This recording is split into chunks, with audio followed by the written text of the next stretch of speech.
Hi guys, welcome back to my channel. So again, this is Engineer Rach, your instructor for today's tutorial. So this video tutorial is about the construction of frequency distribution table and stem and leaf table, right? Okay, so for this item, we are asked to construct a stem and leaf table given the scores of 80 students, 100 being the highest possible score.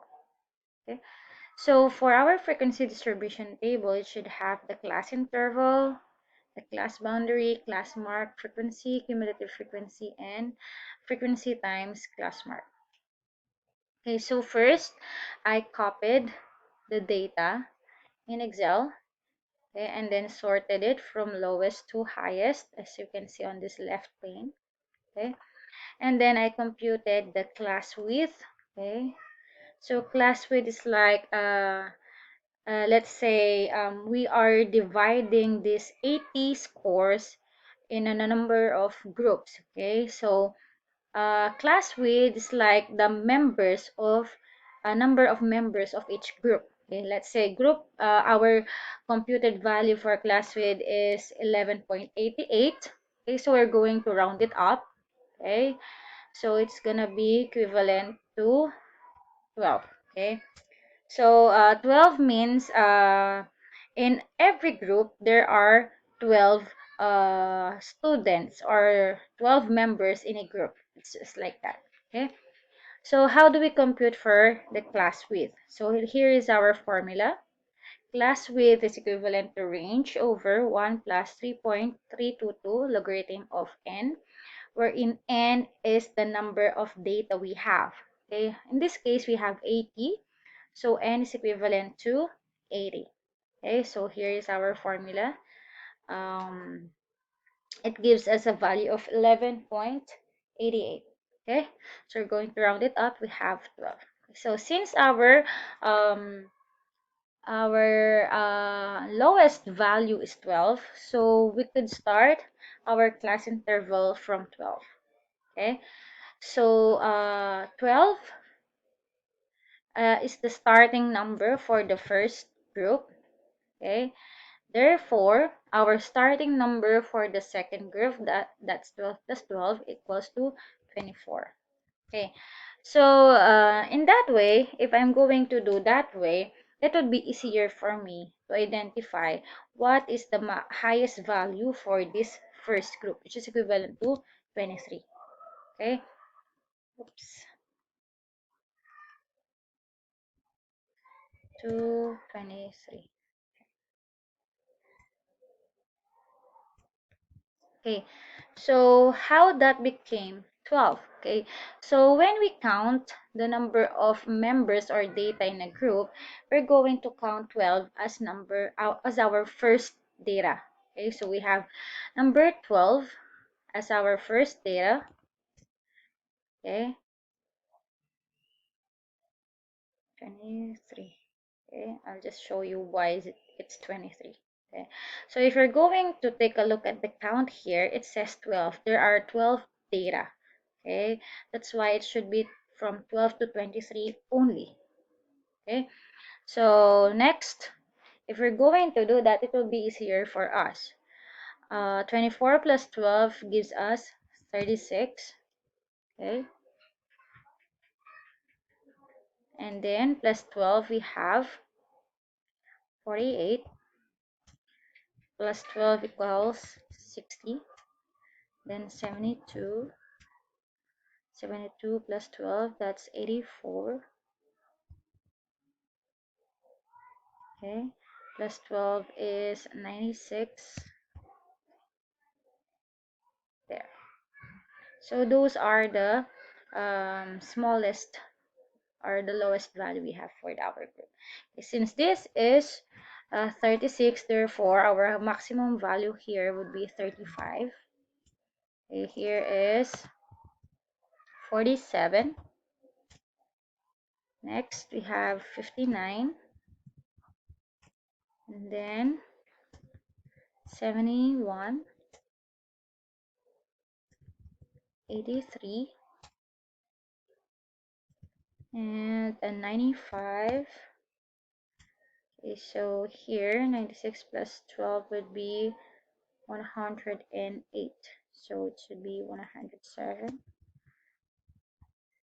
All right. So it's okay if the last group is greater, or the highest value of the last group is greater than the highest value of our data, because it has room for the data.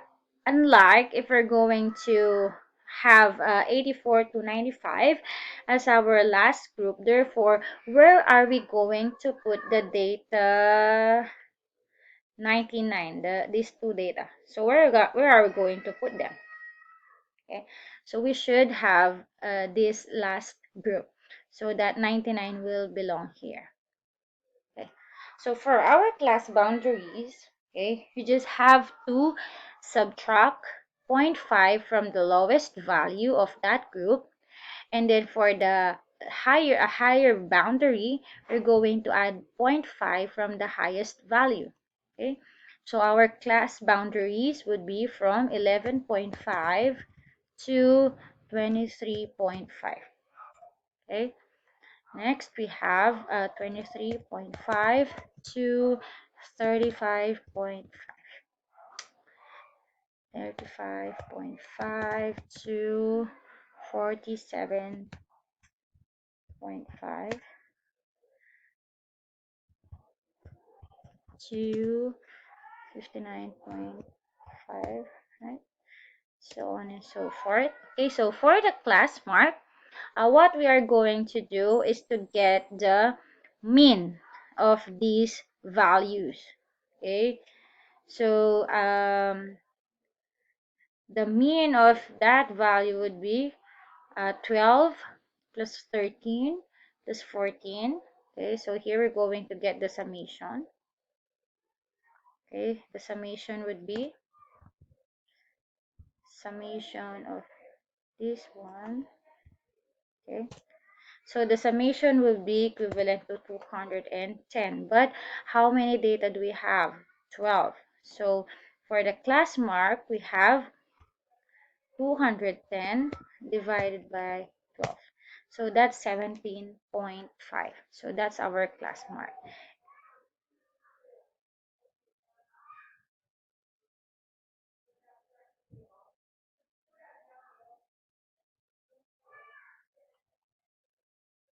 Or you could also have it this way. 12, that's the lowest score, okay, plus the highest score, which is 23, divided by 2. It's still the same. Okay, 17.5. Okay, now for the second group, same formula. We're going to have 24 plus 35 divided by 2. Or just simply look at the difference between the two. The difference is actually 12, which is the class width. So we just have to add 12 from the previous one. Okay. Now, for the frequency, we're gonna be doing it manually. Okay, so the class interval, how many of the data is from 12 to 23? So we're going to count them one by one. So here, count is 10. So we have 10 here. Next, 24 to 35. So we have 5 here. See, 5. Next, we have 36 to 47. Okay, so we have 7. That's the count. Okay, and then we're just going to continue that later. Next, for the cumulative frequency, it's actually from the first value here would be the first value of your first group, which is equivalent to 10. And then for the second one, we're going to add, okay, this value from the previous value. So it's like an increasing frequency, okay? So the last number here should be the total number of data you have, which is equivalent to 80. If it's not, therefore there's something wrong with your frequency, or how you counted, okay, the number of data belong to that group. For f times x, you just have to multiply these two values. Okay, so that's 17.5 multiplied with 10. Okay, so we just have to do the same there. So this one, you have to check it if it's correct. And that's it, how you do your frequency distribution table. Okay, so let's complete the table maybe. So from 48 to 59, let's check. 48 to 59, we have 7.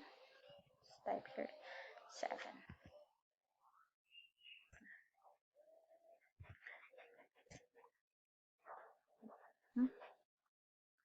7 here, and then from 60 to 71, 60 to 71, that's 11. Next, 72 to 83. 72 to 83. That's a lot. Okay, so you have 25 here, and then 84 to 95. 84, 95, have 13, and then have 2 more here. So let's check what is the summation, just to verify if we have it correctly. See, this is the total number of data we have. Okay, so for this one, it's gonna be plus 15. Okay.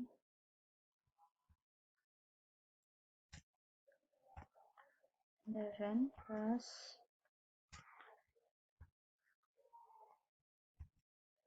40, then have this one, 65. 78. See, 78 plus 2 is actually 80. So I got it correctly. Now for the class boundary, let me just finish this one. 59.5 to 71.5 for this one. 71.5 to 83.5. Okay, so 95.5. Okay. 5.5 to 107. And that's it. That's your frequency distribution table. Okay, so that's how you do it. Okay, so don't forget to hit the notification bell so that if ever I have new video tutorials about statistics, okay, so you will be notified. Okay, again, good luck. Bye. Thank you for watching.